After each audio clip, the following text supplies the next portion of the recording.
একটি বর্বর ইতিহাস রচিত হয়েছে। আজকে আমি দেখেছি নুরা পাগলা নামে একজন মানুষ মারা গেছে। যদি তার জীবনে অন্যায় করে থাকে, তার জীবনে যদি শিরিক করে থাকে, তার জীবনে যদি ভণ্ডামি করে থাকে, তার জীবনে যদি কোনো ধরনের কুফরি করে থাকে, সরাসরি বহির্ভূত করে থাকে, সে যদি একদিন করে থাকে, 1 মাস করে থাকে, আপনি মুসলমান হিসেবে দরকার ছিল বাংলাদেশের প্রচলিত আইনে তার বিরুদ্ধে ধর্ম অবমাননার মামলা করে তাকে গ্রেফতার করানোর কথা বলেন, ঠিক কিনা? কিন্তু সেই নুরা পাগলা যখন মারা গেল, কবরের ভিতর থেকে আপনারা তাকে লাঠি দিয়ে আঘাত করে করে কবর খুঁড়ে তার লাশটাকে বের করলেন।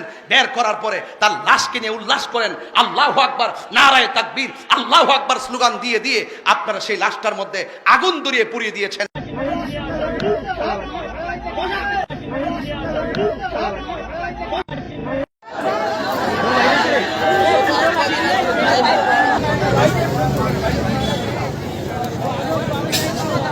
এখানে যারা আছেন 60 বছরের মানুষ আছে, 70 বছরের মানুষ আছে, স্বাধীনতার আগে পরের মানুষ আছে।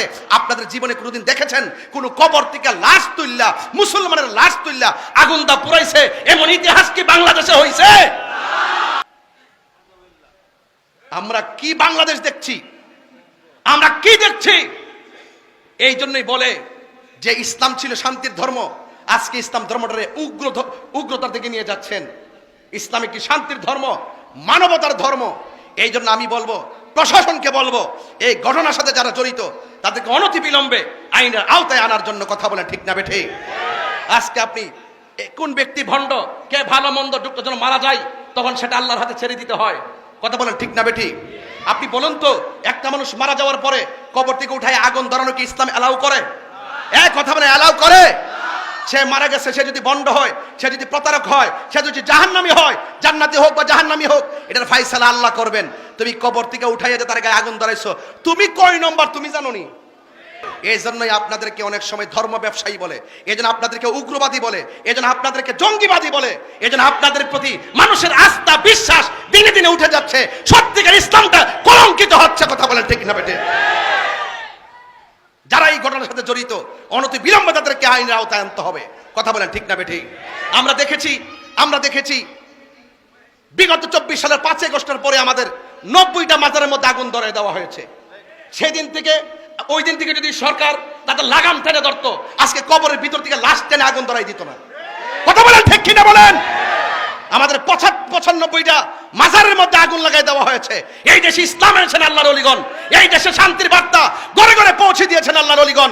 সেই আল্লাহর ওলির মাজার যখন আগুন লাগাই দিয়েছেন, বুঝতে হবে আপনারা ইবনু আব্দুল ওয়াহাব নজদির এজেন্ডা এই দেশে বাস্তবায়ন করতে চান। কথা বলেন, ঠিক কিনা? আহলে সুন্নাত ওয়াল জামাত এগুলো বরদাস্ত করবে না। শান্তিতে কথা বলি, ভদ্রভাবে কথা বলি, খানকায় বসে আমরা মুরাকাবা মুশাহাদা করি। আমাদেরকে রাজপথে নামতে বাধ্য করবেন না, বলে দিলাম, ঠিক কিনা বলেন? এই জন্য ইন্টারিম গভর্নমেন্টকে বলবো, অনতিবিলম্বে সেই উগ্রবাদীদেরকে আইনের আওতায় আনা হোক।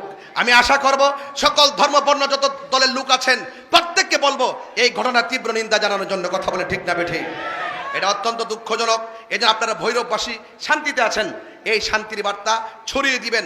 আপনাদের মাঝে উগ্রতা নাই, নিন্দা নাই, হিংসা নাই এবং গীবত নাই। ঐক্যবদ্ধ থাকবেন। দেখবেন রাসূল পাকের আদর্শ যদি হৃদয়ে লালন করেন, দেখবেন ইনশাআল্লাহ এই সমাজ শান্তির সমাজ হয়ে যাবে। কথা বলেন, ঠিক কিনা?